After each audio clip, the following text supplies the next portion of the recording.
Sementara itu, tidak ada yang Ibu Musa pikirkan kecuali anaknya. Nyaris saja dia ingin berterus terang tentang perkara sesungguhnya dan menanyakan tentang anaknya secara terang-terangan.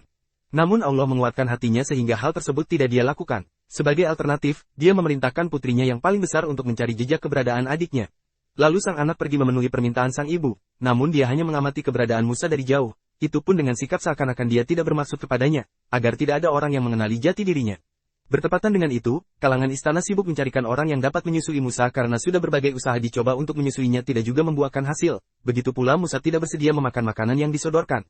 Lalu beberapa orang diutus untuk membawa Musa ke pasar dengan harapan ada orang yang dapat menyusuinya. Ketika itu, saudara perempuan Nabi Musa melihatnya, namun dia pura-pura tidak mengenalnya.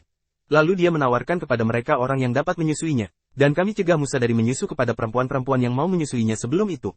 Maka berkatalah saudara perempuan Musa, maukah kamu aku tunjukkan kepadamu seorang penghuni rumah yang akan memeliharanya untukmu dan mereka dapat berlaku baik kepadanya? Surat Al-Qasas ayat 12.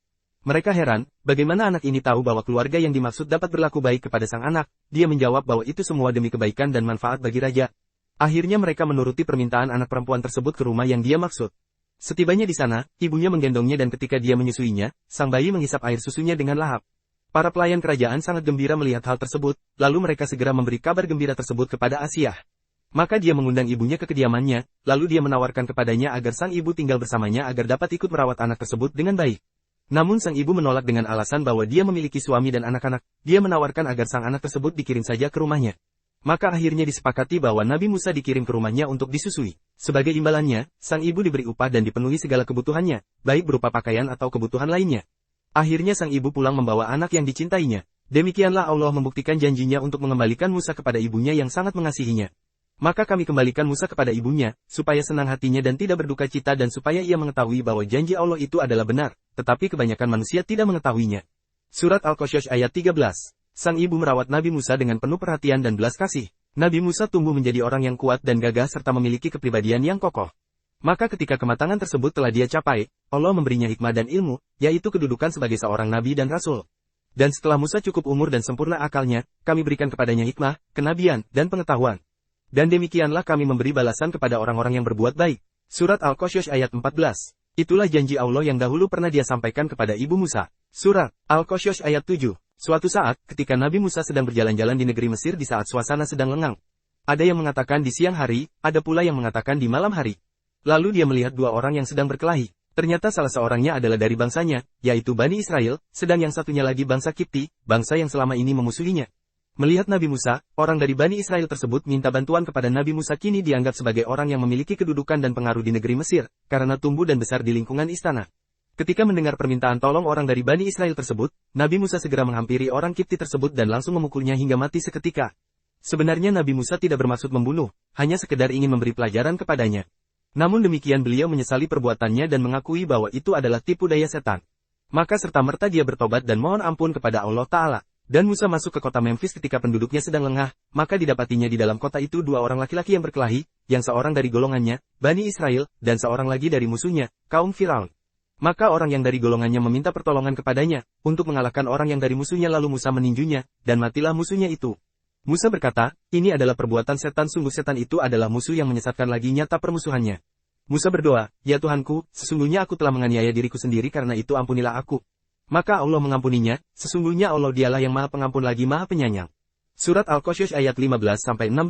Setelah kejadian tersebut, Musa menjadi khawatir berada di negeri Mesir. Dia khawatir Firaun dan kaumnya mengetahui bahwa dirinya telah membunuh salah seorang dari suku Kipti, apalagi sebabnya adalah karena dia membela orang dari Bani Israel. Dia sudah membayangkan hukuman berat yang akan dia terima apabila semua ini terbongkar. Beberapa hari kemudian, di suatu pagi di sebuah tempat di negeri Mesir, Nabi Musa berjalan sambil menoleh kiri kanan karena perasaan khawatir. Tiba-tiba orang yang kemarin ditolongnya datang menghampirinya. Kali ini dia minta tolong kembali kepadanya karena dirinya kembali bertikai dengan seorang Kipti. Musa mengecam orang itu karena selalu membuat masalah. Karena itu, jadilah Musa di kota itu merasa takut menunggu-nunggu dengan khawatir. Akibat perbuatannya, maka tiba-tiba orang yang meminta pertolongan kemarin berteriak meminta pertolongan kepadanya. Musa berkata kepadanya, sesungguhnya kamu benar-benar orang sesat yang nyata kesesatannya. Surat Al-Qasas ayat 18.